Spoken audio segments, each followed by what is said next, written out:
নিয়ে বাড়ি এসেছে, বউ তার স্বামীরে দেখে নাই, স্বামী তার বউরে দেখে নাই। কিন্তু আজকে আমরা বড় সৌভাগ্যবান যে আমরা বউ বিয়ে হওয়ার পূর্বেই বউয়ের নাম্বার পাইয়া যাই না? তবে আপনাদের মুর্শিদাবাদ বিশেষ করে বেলডাঙ্গার ছেলেরা লোকেরা খুবই ভালো, জোরে বলি আলহামদুলিল্লাহ।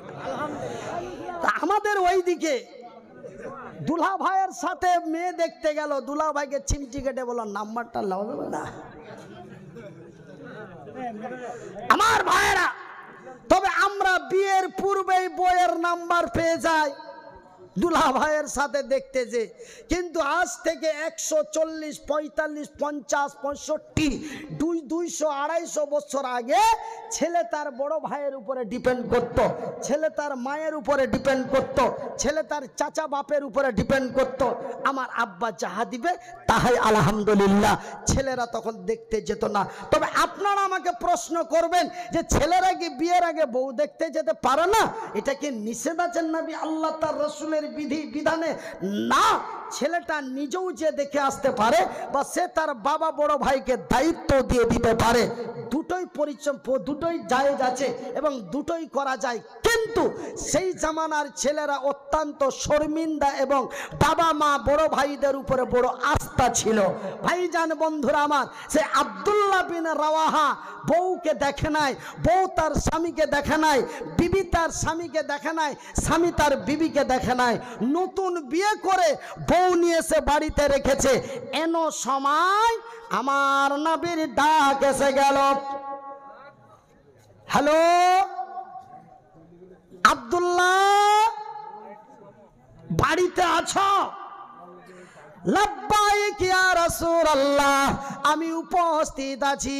আমার নবী উত্তরের জবাব দিয়ে বলেন, আব্দুল্লাহ রে, আমি নবী তোরে বলি এক মুহূর্ত লেট করো না।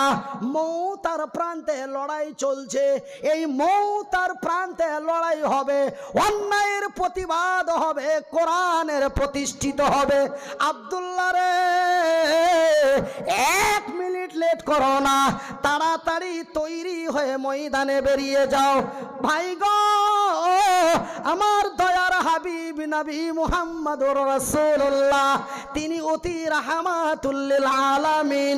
আব্দুল্লাহ যদি একটু নবীর কাছে দরখাস্ত করতেন, ইয়া রাসূলুল্লাহ, আপনি জানেন কি জানেন না, আপনি শুনেছেন কি শুনেননি, আমি আব্দুল্লাহ নতুন বউ নিয়ে আজকে এসেছি, নবী গো আগামী কালকে জয়েন করলে কি চলবে না? এই খবরটি যদি নবীর কাছে পরামর্শ স্বরূপ বলতেন, এক বাক্যে আমার রাসূল তাকে অর্ডার দিয়ে দিতেন। কিন্তু না না, তারা আল্লাহর দ্বীনের পথে শহীদ হওয়ার জন্য তারা জান্নাতের লোভে পড়ে, নবীর ভালোবাসায় পড়ে এতটুকুন ভুরু কুঞ্চিত করলেন না, মনের মধ্যে কোনো ব্যথা তৃপ্তি আনলেন না।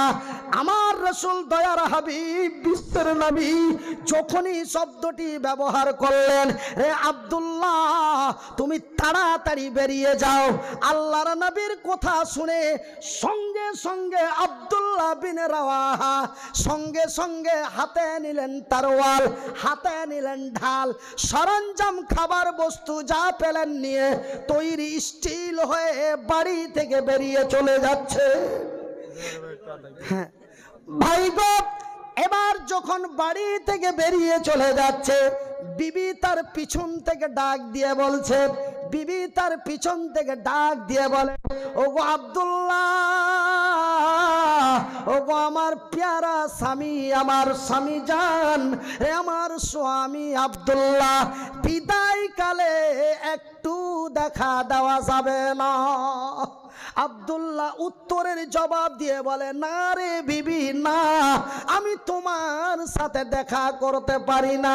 বলে, কেন গো স্বামী জান, তুমি কি আমার উপরে দুঃখিত নাকি? বলে, না রে না, আমি তোমার উপরে দুঃখিত নয়, আমার রাসূলের ডাক এসেছে, আমি তৈরি হয়ে বেরিয়ে গেছি। এখন আমি যদি তোমার সাথে দেখা করতে যাই, তোমার সাথে দেখা করতে যে তোমার সুন্দরী রমণী টকটকে ঝকঝকে চেহারা খানা দেখে, যদি তোমার মুচকি হাসি দেখে আমি আব্দুল্লাহ যদি তোমার প্রেমে পড়ে যায়, যদি আমি তোমার মহব্বতে পড়ে যাই, আমি যদি তোমাকে ছেড়ে ময়দানে যেতে না পারি, আমার রাসূল আমাকে খুঁজবে আর বলবে আমার আব্দুল্লাহ কই, কেন আমাকে কমান্ডারের দায়িত্ব দেওয়া হয়েছে। না রে বিবি না, আমি তৈরি হয়ে বেরিয়ে গেছি, আমি দেখা করতে পারবো না।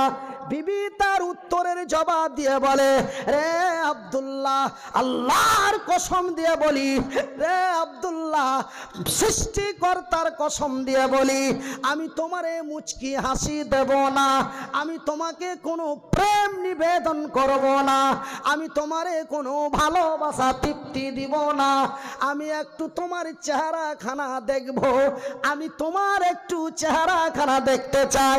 ভাইজান, আমার আব্বা জানেরা, আপনার বিবি আপনাকে বিদায় দেয় 2 মাসের মতো, আপনার বিবি আপনাকে বিদায় দেয় 9 মাসের মতো, আপনার বিবি আপনাকে বিদায় দেয় 2 বছরের মতো, আপনার বিবি আপনাকে বিদায় দেয় 2 দিনের মতো। কিন্তু আব্দুল্লাহর বিবি সাহেবা প্রথম রাত্রেই তার স্বামীকে বিদায় দিচ্ছেন কাল কিয়ামতের দিন পর্যন্ত। সুবহানাল্লাহ বলবেন না?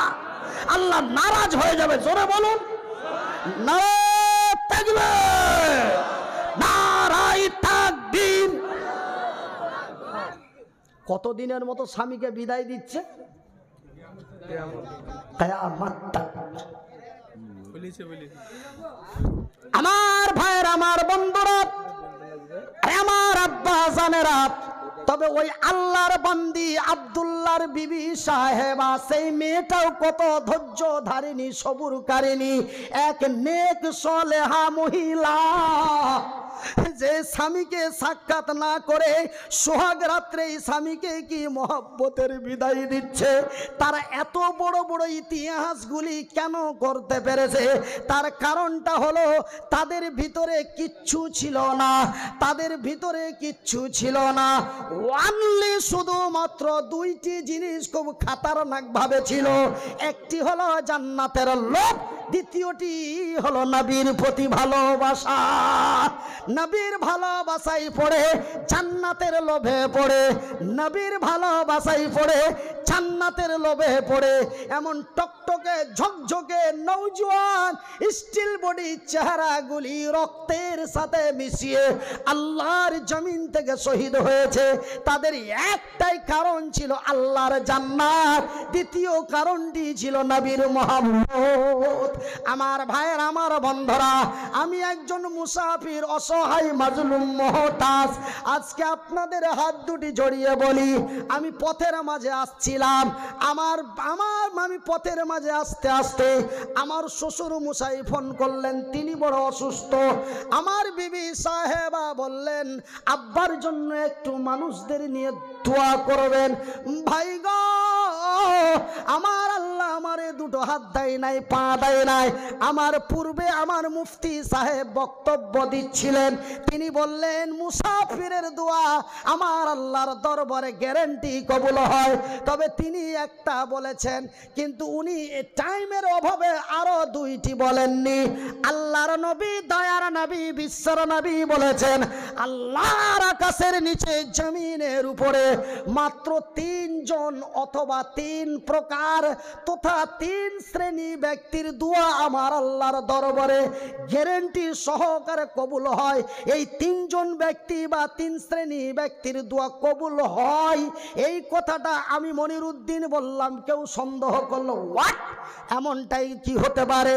এমন কেউ যদি সন্দেহ করে, অবিশ্বাস করে, আল্লাহর নবীর ইতিহাসে পাওয়া যায় সেই লোকটার ইমানের খাতা থেকে নামটা কেটে বেঈমানের খাতায় উঠে যাবে। সাহাবীরা বলেন বললেন ইয়া রাসূলুল্লাহ, ইয়া হাবিবাল্লাহ, ওই তিনজন অথবা তিন শ্রেণী কারা?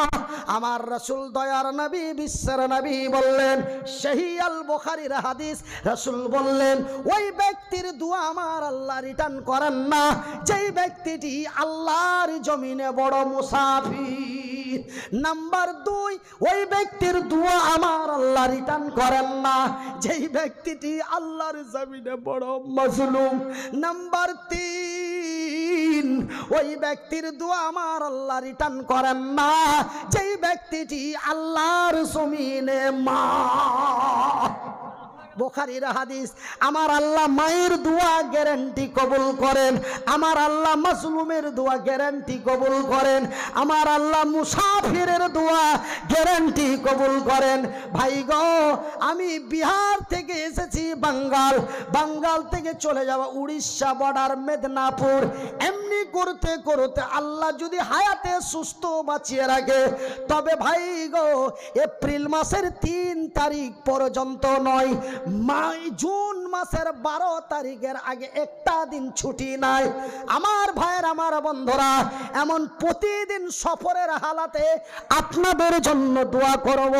ভাইজান, ওই আব্দুল্লাহ এবং আব্দুল্লাহর বিবি সাহেবা, হানজালা এবং হানজালার বিবি সাহেবা, ভাইজান আবু দাহাদা এবং আবু দাহাদার বিবি সাহেবা, তারা জান্নাতের লোভে পড়ে, নবীর প্রেমে পড়ে যদি সোহাগ রাত্রের স্বামীকে বিদায় দিতে পারে, যদি মিলনের অবস্থায় স্বামীকে ছেড়ে দিতে পারে, যদি যদি যদি জান্নাতের লোভে পড়ে সেই খেজুরের বাগানটি দিয়ে দিতে পারে, ভাই গো তারা জান্নাতের গাছের লোভে পড়ে, তারা জান্নাতের লোভে পড়ে যদি এমনটাই ইতিহাস করতে পারে।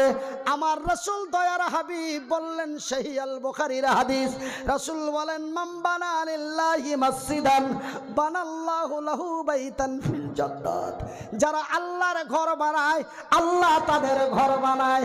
আল্লাহর ঘর বানা হয় মির্জাপুরে নাকি?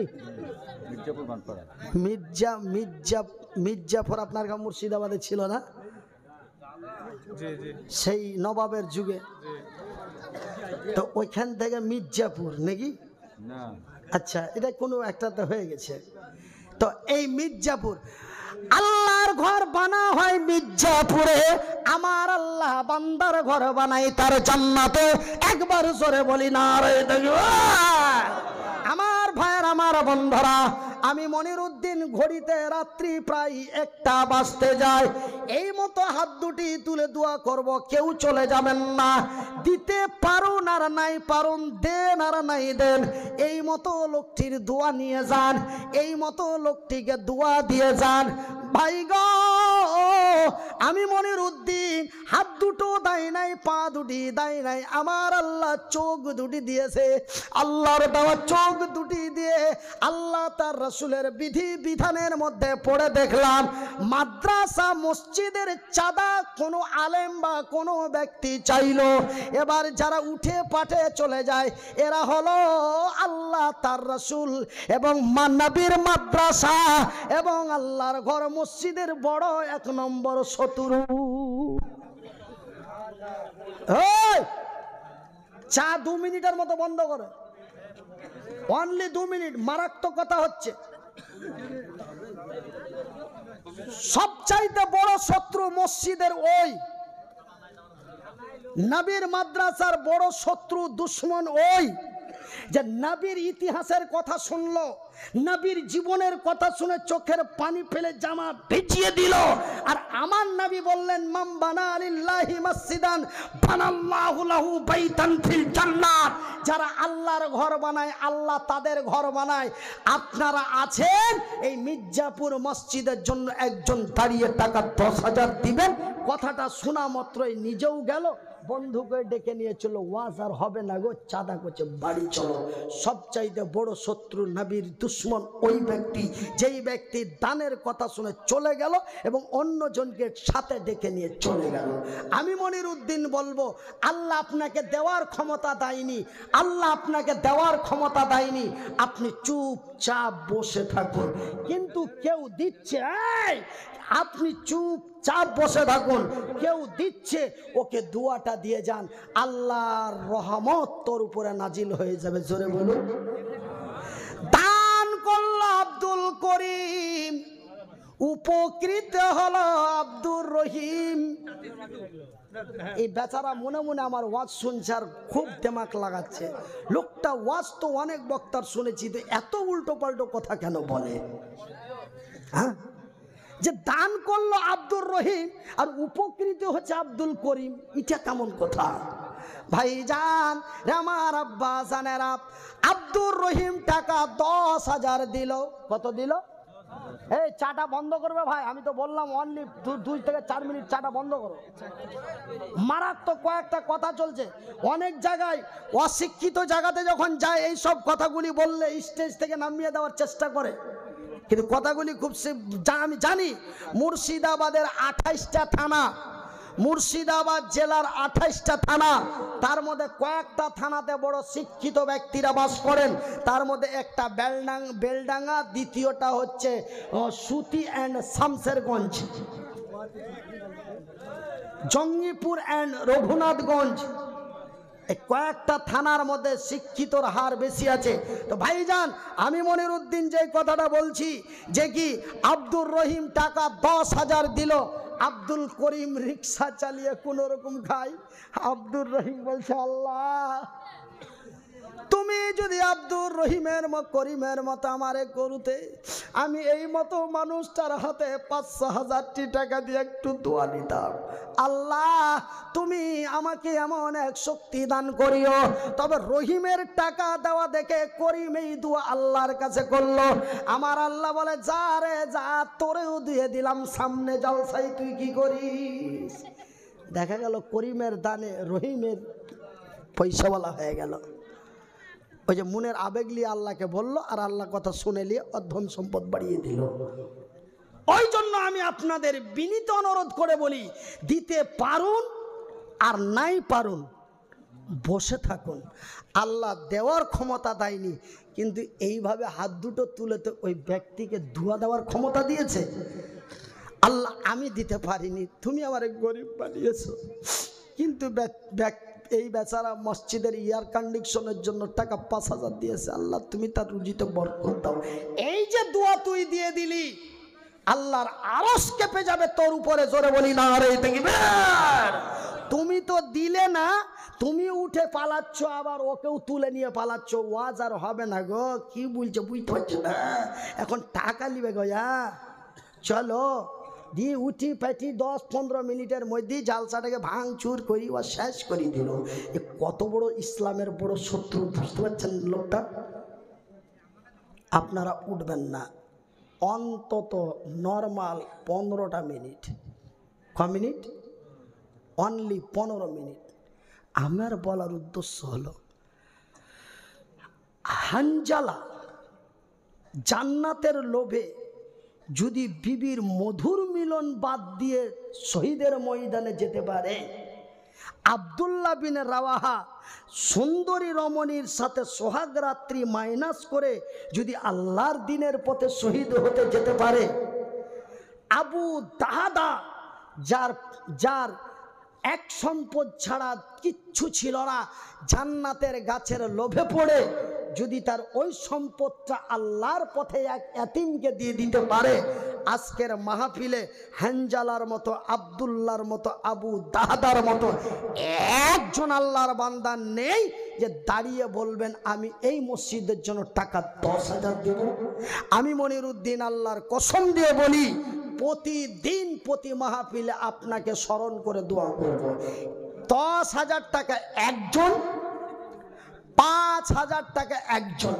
দেখেন ভাই, হাতটা যদিও এরকম হয়, তবুও দেখুন আল্লাহর কারিশমা, হাতে 5টাই আঙ্গুল দিয়েছে। আলহামদুলিল্লাহ বলবেন না? তবে ভাইজান, ইসলামের স্তম্ভ কত? 5। তো 10,000 টাকা একজন, 5,000 টাকা একজন, মুস্তাফা 5,000, 1,000 করে 5 জন, 500 টাকা করে 5 জন। অনলি 15 মিনিটের মধ্যে 12 জন ব্যক্তি।